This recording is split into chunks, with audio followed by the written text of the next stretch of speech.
Hello everyone, welcome back to my channel. Hope you all are doing great job. आप सभी बहुत अच्छे होंगे। आज हम अपने चैप्टर नंबर 2 की तरफ मूव करते हैं। मैक्रो इकोनॉमिक्स का chapter number 2, some basic concepts of macro economics. तो आज हम बात करेंगे chapter number 2 of macro economics, some basic concepts of economics, some concepts of economics.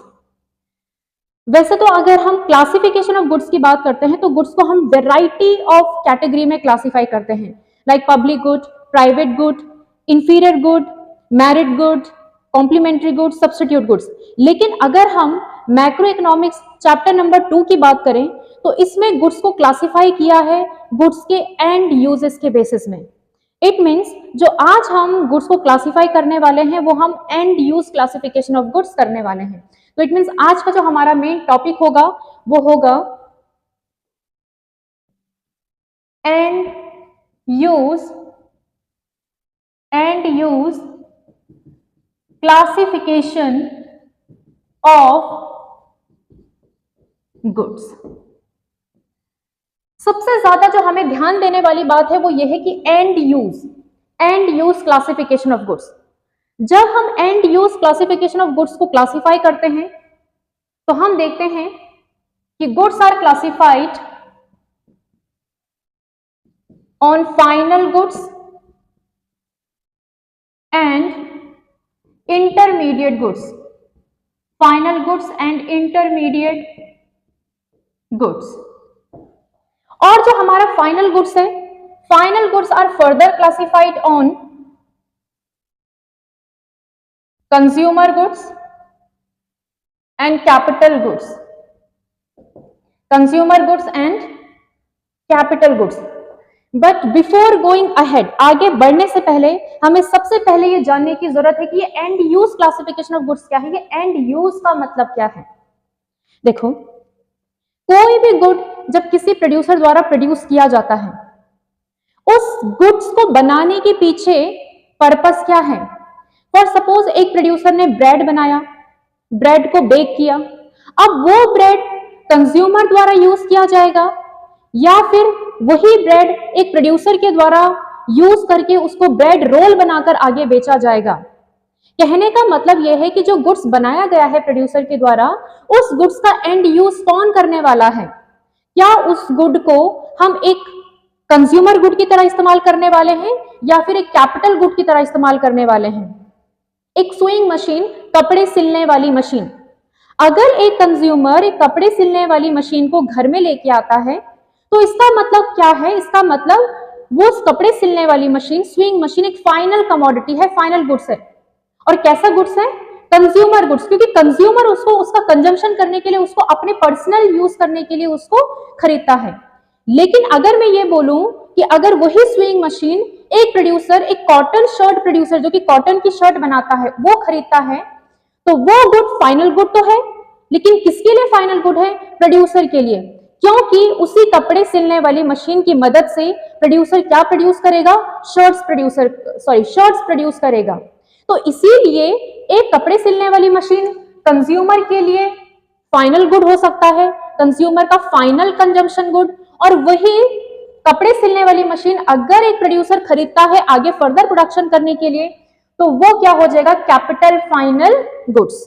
क्या हो जाएगा? Capital final goods. सिंपल सी बात है, कोई भी एक कमोडिटी अगर वो प्रोड्यूस करके कंज्यूमर द्वारा कंज्यूमर को बेचा जा रहा है तो वो कंज्यूमर का फाइनल गुड्स हो जाएगा। और अगर वही कमोडिटी किसी दूसरे प्रोड्यूसर को, एक प्रोड्यूसर के द्वारा किसी दूसरे प्रोड्यूसर को बेचा जा रहा है फर्दर प्रोडक्शन करने के लिए, उस पर और फर्दर वैल्यू एड ऑन करने के लिए, तो वो गुड कैपिटल गुड कहलाता है। कैसा capital good? Capital final good for the producer. मेरे ख्याल से आप सभी को बात समझ आ गई होगी। तो यहां पे अभी हम consumer goods and capital goods को और अच्छे से इनकी एग्जांपल्स की हेल्प से हम समझेंगे।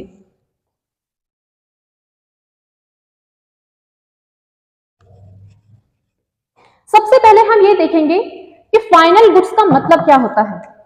सबसे पहले हम नजर डालेंगे कि फाइनल गुड्स की क्या क्या कंडीशंस हैं। फाइनल गुड्स, देखो, सबसे पहली कंडीशन, जब कभी हम फाइनल गुड्स की बात करते हैं तो final goods, all those goods which is out of production boundary, which is out of production, which is out of production boundary, पहली कंडीशन। दूसरी condition, these goods are ready for use, ready for use। तीसरी condition, these goods are not used as input। तो हम one by one in तीनों condition को समझेंगे।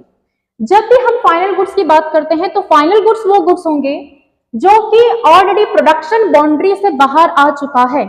मान लीजिए एक कॉटन शर्ट, एक प्रोड्यूसर कॉटन शर्ट प्रोड्यूस करता है। उसने क्या किया, कॉटन शर्ट को बनाने के लिए रॉ कॉटन्स परचेज किए, रॉ मटेरियल खरीदा और रॉ मटेरियल की हेल्प से, मशीन की हेल्प से उसने कॉटन शर्ट बना के बेच दिया। किसको बेचा? कंज्यूमर को बेचा। तो वो शर्ट क्या है? वो शर्ट क्या है?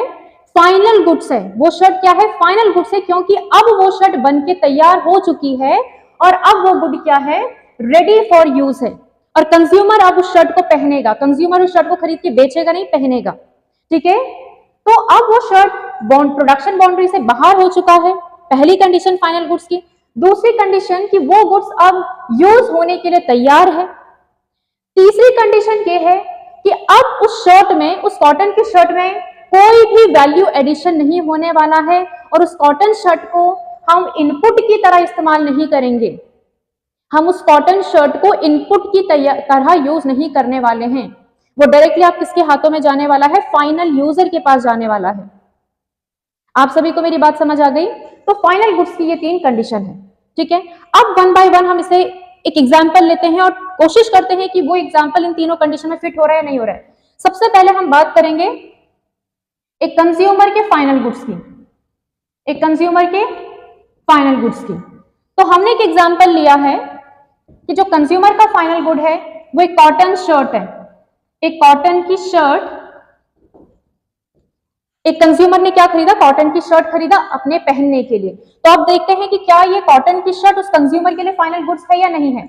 सबसे पहली बात, जब कंज्यूमर इस कॉटन की शर्ट को खरीदता है तो कंज्यूमर उसको प्रोडक्शन, उस शर्ट में और प्रोडक्शन नहीं करेगा, उसमें और चीजें इंक्लूड नहीं करेगा। कंज्यूमर ने उस शर्ट को इसलिए खरीदा है ताकि वो उसको डायरेक्टली यूज कर सके, पहन सके। तो पहली बात तो यहाँ पे अप्लाई हो रहा है, तो ये कंडीशन फुलफिल हो गई है। दूसरी कंडीशन की कंज्यूमर ने जो शर्ट खरीदी, now that shirt is ready for use by the consumer, तो दूसरी कंडीशन भी हमारी फुलफिल हो चुकी है। तीसरी कंडीशन, कंज्यूमर ने जो शर्ट खरीदी है, कंज्यूमर उस शर्ट को इनपुट की तरह इस्तेमाल करके आगे नहीं बेचने वाला है, बल्कि कंज्यूमर खुद उसका कंजम्पशन करने वाला है। तो यहाँ पे यह बात साबित हो गई है कि जो कॉटन शर्ट कंज्यूमर के द्वारा खरीदा गया है वो एक फाइनल गुड्स की कैटेगरी में फिट होता है। अब हम प्रोड्यूसर द्वारा फाइनल कैपिटल गुड्स की बात करेंगे। फाइनल कैपिटल गुड, देखो, सबसे पहले हमें यह समझना भी जरूरी है कि कैपिटल गुड क्या है। कैपिटल गुड हमेशा एसेट्स होता है किसी भी प्रोड्यूसर के लिए। कैपिटल गुड क्या होता है? कैपिटल गुड हमेशा एक प्रोड्यूसर का एसेट होगा। कैपिटल गुड मशीनरी हो सकती है, इक्विपमेंट्स हो सकते हैं, टूल्स हो सकते हैं। तो ये सारे क्या हैं? ये सारे के सारे कैपिटल गुड्स हैं, प्रोड्यूसर के कैपिटल गुड्स। तो क्या प्रोड्यूसर द्वारा कैपिटल गुड्स जो यूज किया जा रहा है, क्या वो फाइनल गुड्स कहलाता है या नहीं कहलाता है? इसको हम सेटिस्फाई करने की कोशिश करेंगे। एक एग्जांपल लेंगे, स्विंग मशीन। स्विंग मशीन कपड़े सिलने की मशीन, जिसकी मदद से प्रोड्यूसर क्या करता है? कॉटन शर्ट को प्रोड्यूस करता है। ठीक है, अब देखते हैं। सबसे पहले तो जो स्विंग मशीन है जिसकी मदद से प्रोड्यूसर कपड़े सिलता है, ये स्विंग मशीन ऑलरेडी बन के तैयार हो चुका है। ये स्विंग मशीन, ये कपड़े सिलने की मशीन प्रोडक्शन बाउंड्री से बाहर हो चुका है। हम मशीन को नहीं बना रहे हैं, हम मशीन की मदद से शर्ट्स बनाने जा रहे हैं। इसीलिए स्विंग मशीन प्रोडक्शन बाउंड्री के प्रोसेस से बाहर हो चुका है। Point to be noted. तो ये अप्लाई हो गया, ये सेटिस्फाई हो गया ये पॉइंट। दूसरी बात, swing machine are ready for use. बिल्कुल, क्योंकि जो ये कपड़े सिलने वाली मशीन है ये प्रोड्यूसर के द्वारा यूज होने के लिए तैयार है। Producer are ready to use this machine. Producer जो है इस गुड को एज अ मशीन की तरह यूज कर रहा है। तो बिल्कुल हम ये भी मानते हैं कि ये भी फाइनल गुड्स की कैटेगरी में आ रहा है। अब लास्ट पॉइंट, हमने बोला कि फाइनल गुड वो होता है these goods are not use as a input. तो जो प्रोड्यूसर की स्विंग मशीन है, क्या वो इनपुट की तरह इस्तेमाल नहीं किया जाएगा? किया जाएगा। जो स्विंग मशीन है वो प्रोड्यूसर के लिए क्या है? एक इनपुट है, क्योंकि उसकी मदद से, उस मशीन की मदद से प्रोड्यूसर क्या करेगा? कपड़े सिलेगा। तो इसीलिए यहां पे ये वाला पॉइंट एक्सेप्शनल है। किस केस में? ये वाला पॉइंट एक्सेप्शनल है फाइनल कैपिटल गुड्स के केस में। तो जब हम फाइनल कैपिटल गुड्स की बात करेंगे तो ये वाला जो पॉइंट है ये एक्सेप्शनल है। इसके अलावा ये दोनों पॉइंट सेटिस्फाई होना चाहिए। अगर ये दोनों पॉइंट सेटिस्फाई हो रहा है तो हम मान लेते हैं कि हाँ ये फाइनल कैपिटल गुड्स है जो कि सेटिस्फाई हो रहा है। एक और बार रिकॉल करते हैं, हमने बोला कि हम अपने गुड्स को एंड यूजर के बेसिस में क्लासिफाई करते हैं। एंड यूजर मतलब कि इस गुड का फाइनल कौन इस्तेमाल करने वाला है, पर्पस क्या है इस गुड्स का, उसको हमने डिवाइड किया कैटेगरी में, final consumer good and final goods and intermediate goods. Final goods को हमने consumer final goods and capital final goods में कैटेगराइज किया। फाइनल कंज्यूमर गुड्स वो गुड्स जो कि प्रोडक्शन बाउंड्री से बाहर हो चुका है, रेडी फॉर यूज, और उस गुड्स को एज अ इनपुट की तरह इस्तेमाल नहीं किया जाएगा, कंज्यूमर उसको इस्तेमाल करने वाला है। फाइनल कैपिटल गुड हमेशा एसेट्स होगा। कैपिटल गुड मशीन होगी, टूल्स होंगी, जिसका जो लाइफ स्पैन होता है वो लॉन्ग होता है, जिसको हम फिक्स्ड एसेट्स भी बोल सकते हैं। ठीक है, लेकिन वो प्रोड्यूसर के लिए फाइनल गुड की तरह काम करता है, क्योंकि प्रोड्यूसर उन मशीन्स की हेल्प से, उन फिक्स्ड एसेट्स की हेल्प से अपना प्रोडक्शन करता है, प्रॉफिट कमाता है। तो इसीलिए वो प्रोड्यूसर के लिए क्या है? फाइनल कैपिटल गुड है। सभी को बात समझ आई? मैं बहुत सिंपल से एक एग्जांपल लेती हूँ। मान लीजिए मैं एक इडली प्रोड्यूसर हूँ। मैं क्या बनाती हूँ? इडली बनाती हूँ। जो खाने वाला इडली होता है वो बनाती हूँ। इडली बनाने के लिए मुझे क्या क्या चाहिए होगा?